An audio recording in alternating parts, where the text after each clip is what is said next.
1787년 6월, 토머스 제퍼슨은 파리에서 딸들이 프랑스로 와서 함께 지내길 바란다는 편지를 보냈습니다. 곧이어 그들은 셀리 해밍스라는 이름의 10대 노예 소녀와 함께 도착했습니다. 이후 20년 동안 그녀는 제퍼슨의 아이로 널리 알려진 6명의 자녀를 낳았고 미국 역사상 가장 충격적인 논란 가운데 하나의 중심에 선 여성이 되었습니다. 셀리 해밍스는 누구였을까요? 그녀와 건국의 아버지 사이에 무슨 일이 있었던 걸까요? 셀리 해밍스의 정확한 출생일은 알려져 있지 않습니다. 18세기쯤에는 사람들의 출생일을 알 수 있게 해주는 다양한 기록들이 점점 더 많아졌습니다.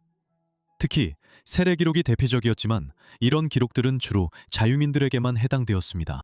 노예로 살았던 사람들이 언제 태어났는지 완전히 확실하게 알 수는 없습니다. 하지만 셀리 해밍스의 경우 일반적으로 그녀가 1773년경 영국령 버지니아의 찰스 시티 카운티에서 태어났다고 추정됩니다. 참고로 이 시기에 토머스 제퍼슨은 30살이었고 미국 독립전쟁으로 이어지는 중요한 사건인 보스턴차 사건은 1773년 12월에 일어났습니다. 따라서 셀리는 전쟁이라는 배경 속에서 성장했지만 그녀의 성장기였던 1780년대와 1790년대는 훨씬 더 평화로웠을 것입니다. 셀리의 어머니 엘리자베스 해밍스는 버지니아 플랜테이션 소유주 존 웨일스의 노예였습니다. 엘리자베스는 서아프리카 출신 여성과 백인 플랜테이션 소유주 사이에서 태어난 것으로 여겨집니다. 엘리자베스는 자신을 노예로 삼고 있던 웨일스와의 사이에서 6자녀를 뒀고 셀리는 그 중 한 명입니다. 이 말은 셀리가 어머니와 외할머니 쪽으로는 서아프리카 혈통이지만 4명의 조부모 중 3명은 백인 유럽계 혈통이었다는 뜻입니다. 당시의 인종 분류에 따르면 셀리는 커드룬으로 간주되었을 것입니다. 당시 기록들은 셀리를 일관되게 외모가 좋고 피부가 매우 밝은 사람으로 묘사했는데 이는 그녀가 주로 유럽계 혈통임을 반영합니다. 셀리는 아버지를 한 번도 알지 못했는데 어쨌든 그 관계는 매우 특이했을 것입니다. 1773년 5월 존 웨일스가 사망했습니다. 그래서 그는 셀리보다 먼저 세상을 떠났을 수 있습니다.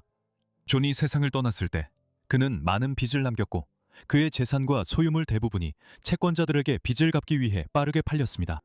유산 정리 중 웨일스의 사위가 엘리자베스 해밍스와 웨일스 사이에 태어난 그녀의 6자녀를 소유하게 됐습니다.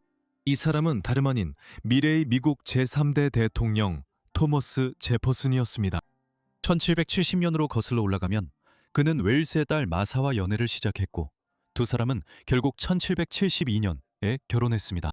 당시 제퍼슨은 버지니아의 변호사이자 플랜테이션 소유주였지만 그는 아직 젊은 남자였고 영국과의 전쟁으로 인해 국가적인 인물이 되기 전이었습니다.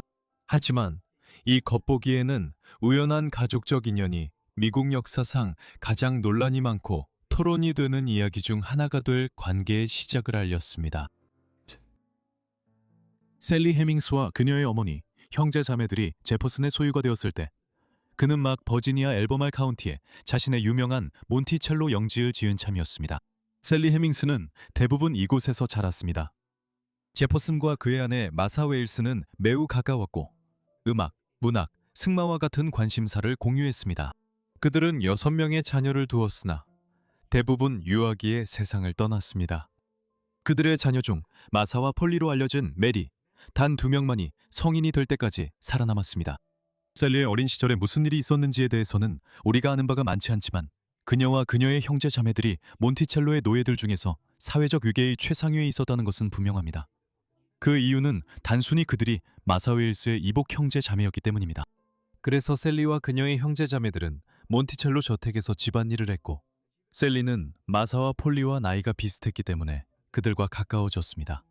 하지만 플랜테이션 일상은 점차 버지니아 밖에서 벌어진 사건들에 의해 가려지기 시작했습니다. 미국 독립전쟁은 1775년에 시작되었고 1년 후 토머스 제퍼슨은 필라델피아에서 열린 제2차 대륙회의에서 독립선언서를 기초하면서 애국운동의 주요 인물로 떠올랐습니다. 1779년 토머스 제퍼슨이 버지니아 주지사로 선출되면서 그의 입지는 더욱 높아졌습니다. 토머스 제퍼슨은 혁명 전쟁의 가장 암울한 시기에 주를 이끌 임무를 맡았고 버지니아의 법과 제도를 개혁하려는 노력 속에서도 영국군의 침입에 맞서야 했습니다. 하지만 1780년대 초 그의 아내 마사 제퍼슨은 여러 번의 임신과 천연두로 인해 병약해졌습니다.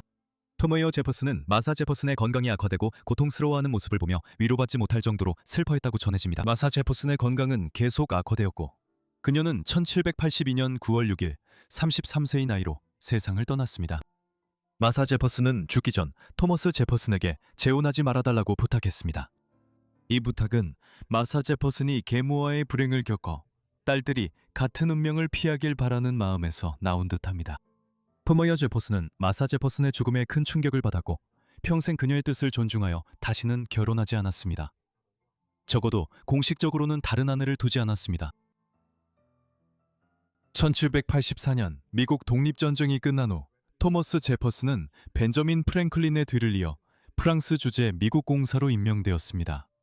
3년 뒤 토머스 제퍼슨은 딸들이 파리에 함께 머물 수 있도록 준비했습니다. 1787년 여름 그들은 셀리 해밍스와 그녀의 오빠 제임스를 동반하여 파리에 도착했습니다.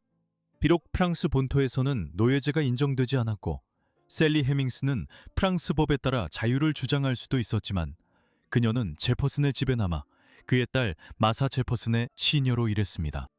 파리에서 그녀는 마사와 공식 사교 행사에 함께하며 프랑스어도 배웠을 가능성이 큽니다. 하지만 그녀의 거주지는 확실하지 않습니다.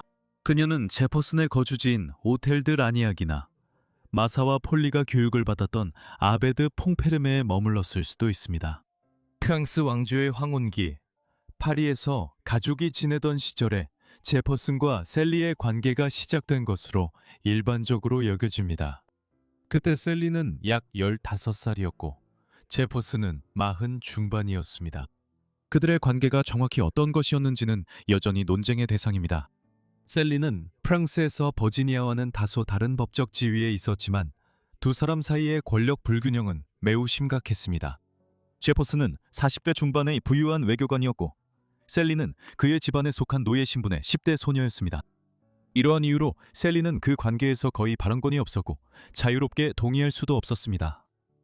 일부 역사가들은 시간이 흐르면서 두 사람 사이에 진정한 애정이 생겼을 수도 있다고 주장하지만 그들의 감정의 진정한 본질은 결코 확실히 알 수 없습니다.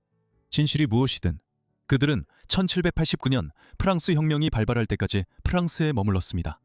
그때쯤 셀리는 약 16살이었습니다. 제퍼슨이 프랑스를 떠날 계획을 세울 때 셀리는 갈림길에 서 있었습니다. 한 길은 유럽에서의 자유로 이어졌고 다른 길은 대서양을 건너 노예 생활로 돌아가는 길이었습니다. 하지만 프랑스는 집에서 너무 멀었습니다.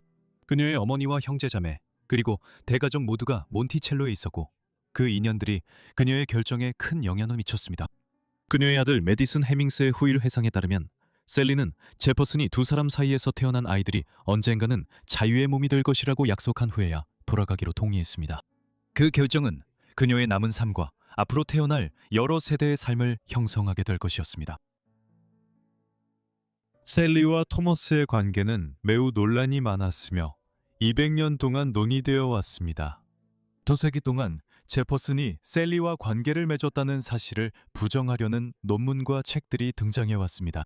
이로 인해 이것은 제퍼슨 해밍스 논쟁으로 알려지게 되었습니다. 19세기와 20세기 중반까지 대부분의 역사가들은 제퍼슨이 자신의 노예 중 한 명과 별도의 가족을 이루었다는 생각을 무시하거나 반박했습니다. 이 시기 남부의 부유한 노예주들이 노예 여성과 자녀를 두는 것은 드문 일이 아니었지만 제퍼슨이 셀리와의 관계를 비교적 공개적으로 유지했다는 점이 이례적이었습니다. 또한 그 관계가 오래 지속된 점도 마찬가지입니다. 그들이 미국으로 돌아온 후 셀리는 제퍼슨과의 관계를 통해 6명의 자녀를 둔 것으로 알려져 있습니다. 첫째 딸 해리엇은 1795년에 태어났습니다.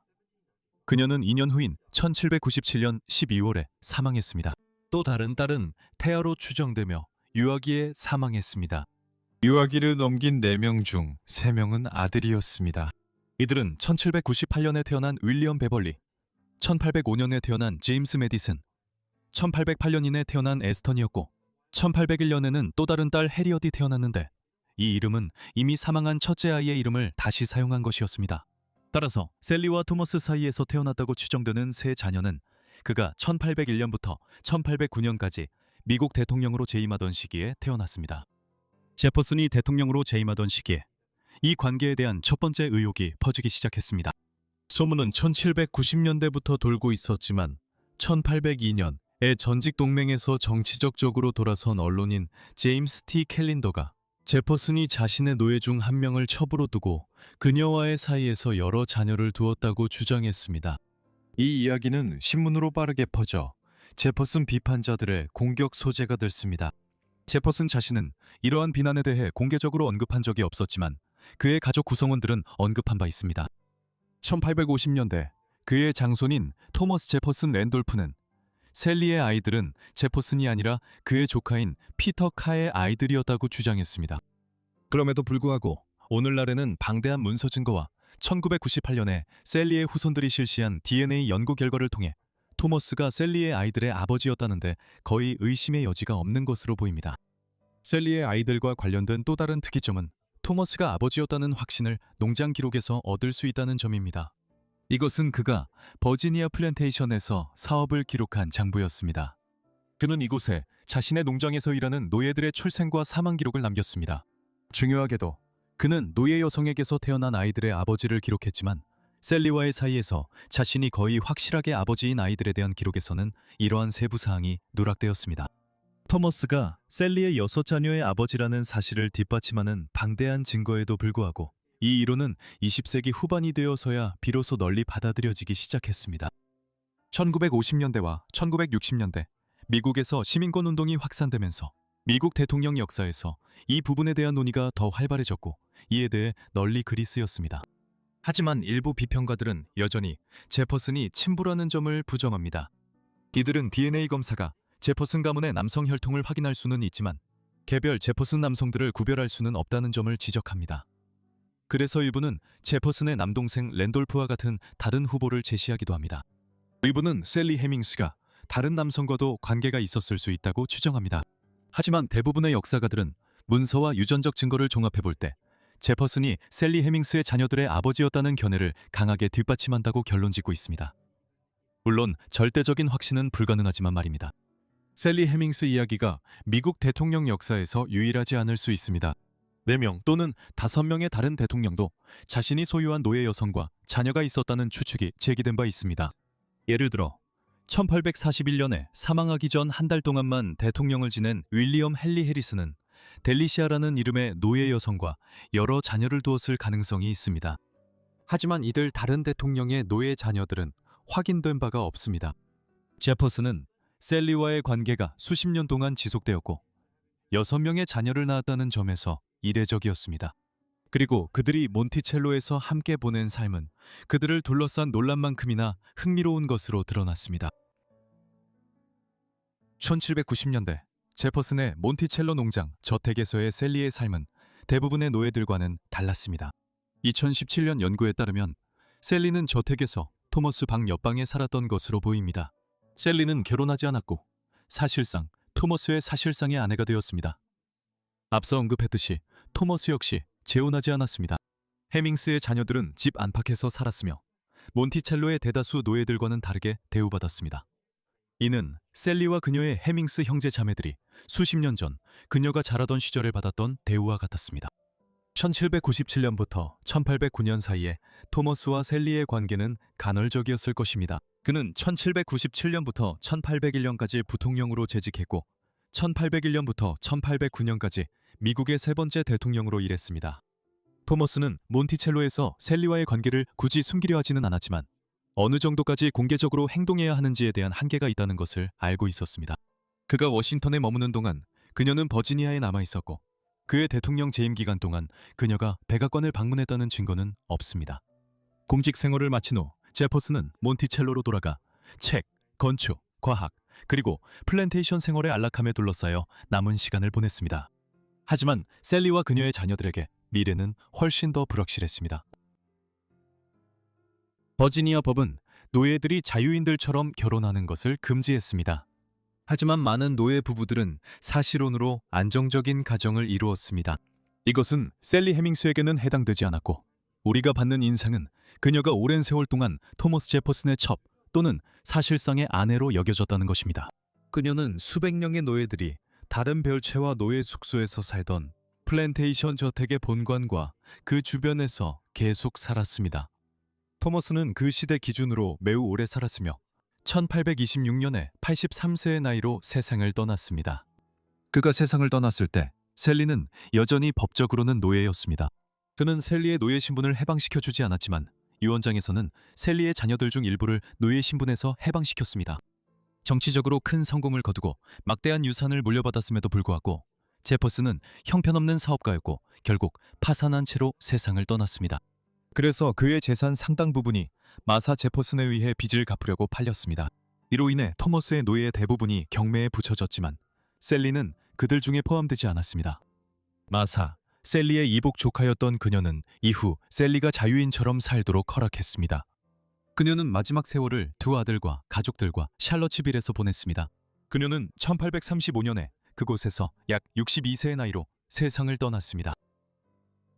앞서 언급했듯이 셀리의 자녀 중 2명은 유아기에 사망했습니다. 헤리엇은 1822년에 몬티첼로를 떠나는 것이 허락되었고 떠날 때 토머스에게서 $50라는 큰 금액을 받기도 했습니다. 그녀는 그 당시에도 법적으로는 여전히 노예였지만 제퍼슨은 그녀를 버지니아에 있는 자신의 영지로 다시 데려오려고 한 적이 없었습니다. 그녀에게 무슨 일이 있었는지 확실하지 않습니다. 그녀는 1822년에 떠난 후 몇 년 동안 가끔씩 형제자매들에게 편지를 썼지만 그 이후로는 역사 기록에서 거의 사라집니다. 윌리엄 베벌리 해밍스는 1812년 14살의 나이에 그의 삼촌인 숙련된 목수 존 해밍스에게 도제로 들어갔습니다. 제퍼슨은 공식적으로 그를 해방시키지는 않았지만 베벌리는 젊은 시절 몬티첼로를 떠나 독립적인 삶을 시작할 수 있도록 허락받았습니다. 법적으로 그는 여전히 노예 신분이었지만 실제로는 공식적인 해방 없이 자유를 얻었습니다. 그는 성인이 된 후 백인으로서의 정체성을 선택했는데 이는 셀리와 토머스의 사이에서 태어난 자녀들이 얼마나 피부가 밝았는지를 보여줍니다. 웨스턴과 메디슨 해밍스는 토머스의 유언장에 의해 공식적으로 해방되었습니다. 1835년 어머니가 돌아가신 후 두 사람은 가족들과 함께 오하이오로 이주했습니다. 오하이오는 19세기 전반에 엄청난 이주가 이루어진 자유주였습니다. 에스턴의 가족은 이후 1850년대 초에 다시 위스콘신으로 이주했습니다. 그는 몇 년 후인 1856년에 사망했습니다. 그의 아들 중 한 명인 존은 미국 남북전쟁에서 유명한 연방군 지휘관이었습니다. 메디슨과 그의 가족은 1873년 그가 사망할 때까지 오하이오에 계속 살았습니다. 같은 해에 그는 오하이오 신문에 기고문을 발표했는데 그 글에서 자신과 형제 자매들이 미국의 세 번째 대통령의 서자라고 주장했습니다. 1998년에 실시된 DNA 검사는 셀리 해밍스의 후손들이 제퍼슨 가문과 연관되어 있다는 강력한 증거를 제공했으며 그녀의 후손들은 현재 미국 전역에 살고 있습니다. 셀리 해밍스 이야기가 특별한 이유는 실제로 있었기 때문이 아닙니다. 수천만 명의 미국인들이 플랜테이션 소유주와 노예 사이의 관계에 연루된 조상을 한 명쯤은 가지고 있습니다. 셀리 해밍스의 이야기가 특별한 이유는 그것이 전해졌기 때문입니다. 수세대에 걸쳐 그 이야기를 부정하거나 무시하거나 흐리려는 시도가 있었습니다. 하지만 결국 진실은 그 일을 겪은 사람들보다 더 묻기 힘들었습니다. 셀리 해밍스 영상 시청해주셔서 감사합니다. 재미있고 흥미로우셨길 바랍니다. 댓글로 그녀의 삶에 대해 어떻게 생각하셨는지 알려주세요. 그리고 이런 주제의 영상을 더 보고 싶으시다면 그것도 함께 말씀해주세요. 이런 주제의 영상을 더 보고 싶으시다면 아래 댓글로 알려주세요. 여러분 모두 구독과 알림 설정을 하셔서 제가 영상을 올릴 때마다 바로 받아보시길 바랍니다. 오늘은 여기까지입니다. 다음 포 같은 라이브즈에서 뵙겠습니다. 감사합니다.